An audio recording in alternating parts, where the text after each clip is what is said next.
السلام علیکم ناظرین، دجال کی نسل یہودیوں سے ہوگی، یعنی دجال یہودیوں کی نسل سے ہوگا، جس کا قد ٹھگنا ہوگا، دائیں پاؤں ٹیڑھے ہوں گے، جسم پر بالوں کی بھرمار ہوگی، رنگ سرخ یا گندمی ہوگا، سر کے بال حبشیوں کی طرح ہوں گے، ناک چونچ کی طرح ہوگا، بائیں آنکھ سے کانا ہوگا، دائیں آنکھ میں انگور کے بقدر ناخن ہوگا، اس کے ماتھے پر کافر لکھا ہوا ہوگا، جسے ہر مسلمان بآسانی پڑھ سکے گا، اس کی آنکھ سوئی ہوئی ہوگی مگر دل جاگتا رہے گا، شروع میں وہ ایمان و اصلاح کا دعویٰ لے کر اٹھے گا، لیکن جیسے جیسے ہی تھوڑے مولدین میسر ہوں گے وہ نبوت اور پھر خدائی کا دعویٰ کرے گا۔ اس کی سواری بھی اتنی بڑی ہوگی کہ اس کے دونوں کانوں کا درمیانی فاصلہ ہی 40 گز ہوگا، ایک قدم تا حد نکاح مسافت کو طے کر لے گا۔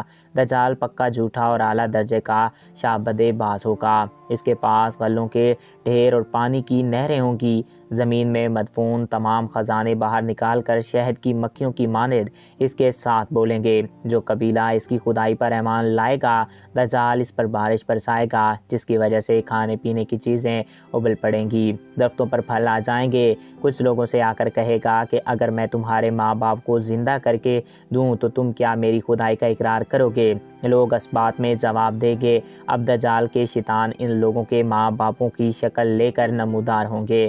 نتیجتاً بہت سے افراد ایمان سے ہاتھ دھو بیٹھیں گے، اس کے رفتار آندھیوں سے تیز ہوگی اور بالوں کی طرح رواں ہوگی، وہ کرشموں اور شعبدہ بازیوں کو لے کر دنیا کی ہر چپے کو روندے گا۔ تمام دشمنان اسلام اور دنیا بھر کے یہودی امت مسلمہ کے بعض میں اس کی پشت پناہی کر رہے ہوں گے۔ وہ مکہ معظمہ میں گھسنا چاہے گا مگر فرشتوں کی پہراداری کی وجہ سے ادھر گھس نہ پائے گا، اسی لیے نامراد و ذلیل ہو کر واپس مدینہ منورہ کا رخ کرے گا۔ اس وقت مدینہ منورہ کے 7 دروازے ہوں گے اور ہر دروازے پر فرشتوں کا پہرا ہوگا، لہٰذا یہاں پر بھی منہ کی کھانا پڑے گی۔ انہی دنوں مدینہ منورہ میں 3 مرتبہ زلزلہ آئے گا، جس سے گھبرا کر بہت سارے بے دین شہر سے نکل کر بھاگ نکلیں گے، باہر نکلتے ہی دجال انہیں لقمہ تر کی طرح نگل جائے گا۔ آخر ایک بزرگ اس سے بحث و مناظر کے لیے نکلیں گے اور خاص اس کے لشکر میں پہنچ کر اس کی بابت دریافت کریں گے۔ لوگوں کو اس کی بات شک گزی کی، لہٰذا اس کے قتل کا فیصلہ کریں گے، مگر چند افراد آڑے آ کر یہ کہہ کے روک دیں گے کہ ہمارا خدا دجال کی اجازت کے بغیر اس کو قتل نہیں کیا جا سکتا۔ چنانچہ اس بزرگ کو دجال کے دربار میں حاضر کیا جائے گا، جہاں پہنچ کر یہ بزرگ چلا اٹھے گا کہ میں نے پہچان لیا کہ تو ہی دجال معلوم ہے، اور رسول اللہ صلی اللہ علیہ وآلہ وسلم نے ہمیں تیرے ہی خروج کی خبر دی تھی۔ دجال اس خبر کو سنتے ہی آپے سے باہر ہو جائے گا اور اس کو قتل کرنے کا فیصلہ کرے گا۔ درباری فوراً اس کے 2 ٹکڑے کر دیں گے۔ دجال اپنے حواریوں سے کہے گا کہ اب اگر میں اس کو دوبارہ زندہ کر دوں تو کیا تم کو میری خدائی کا پختہ یقین ہو جائے گا؟ یہ دجالی گروپ کہے گا کہ ہم تو پہلے ہی سے آپ کو خدا مانتے ہوئے آ رہے ہیں، البتہ اس معجزے سے ہمارے یقین میں اور اضافہ ہو جائے گا۔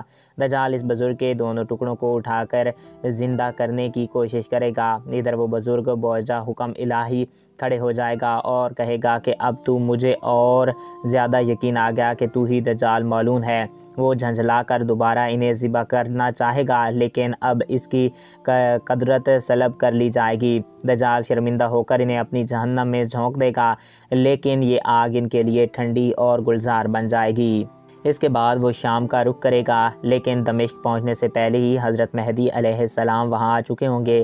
دجال دنیا میں صرف 40 دن رہے گا، ایک دن 1 سال، دوسرا 1 مہینے اور تیسرا 1 ہفتے کے برابر ہوگا، بقیہ معمول کے مطابق ہوں گے۔ امام مہدی علیہ السلام دمشق پہنچتے ہی زور و شور سے جنگ کی تیاری شروع کر دیں گے، لیکن صورتحال بظاہر دجال کے حق میں ہوگی، کیونکہ وہ اپنے مادی و فردی طاقت کے بل پر پوری دنیا میٹھا بٹھا چکا ہوگا، اسی لیے عسکری طاقت کے اعتبار سے تو اب اس کی شکست بظاہر مشکل ہوگی، مگر اللہ تعالیٰ کی تائید اور نصرت کا سب کو یقین ہوگا۔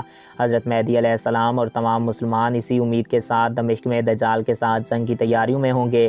تمام مسلمان نمازوں کی ادائیگی دمشق کی قدیم چہرہ آفاق مسجد میں جامع اموی میں ادا کرتے ہوئے ہوں گے۔ ملی شیرازہ لشکر کی تربیت اور یہودیوں کے خلاف صف بندی کو منظم کرنے کے ساتھ ساتھ مہدی علیہ السلام دمشق میں اس کو اپنی فوج سرگرمیوں کا مرکز بنائیں گے اور اس وقت یہی مقام ان کا ہیڈ کوارٹر ہوگا۔ امام مہدی علیہ السلام ایک دن نماز پڑھانے کے لیے مصلی کی طرف بڑھیں گے تو عین اسی وقت حضرت عیسیٰ علیہ السلام کا نزول ہوگا۔ نماز سے فارغ ہو کر لوگ دجال کے مقابلے کے لیے نکلیں گے۔ دجال حضرت عیسیٰ علیہ السلام کو دیکھ کر ایسا گھلنے لگے گا جیسے نمک پانی میں گھل جاتا ہے۔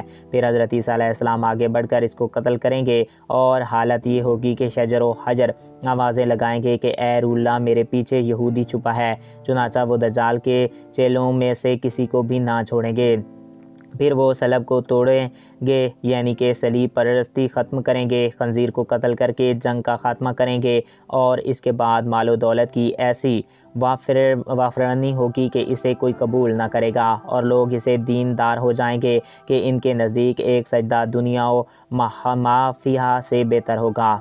تو ناظرین، میں امید کرتا ہوں آپ کو ہمارا یہ ویڈیو پسند آیا ہوگا۔ مزید ایسے ہی معلوماتی ویڈیو کے لیے ہمارے اس یوٹیوب چینل کو سبسکرائب کریں اور ساتھ موجود بیل کے آئیکن کو پریس کریں۔ اور اگر آپ کسی بھی ٹاپک پہ ویڈیو دیکھنا چاہتے ہیں تو کمنٹس باکس میں اپنی رائے سے ضرور آگاہ کر سکتے ہیں۔ ایک نئے اور انفارمیٹیو ویڈیو میں پھر ملیں گے۔ اپنے پیاروں کا خیال رکھیے گا۔ Thanks for watching. اللہ حافظ۔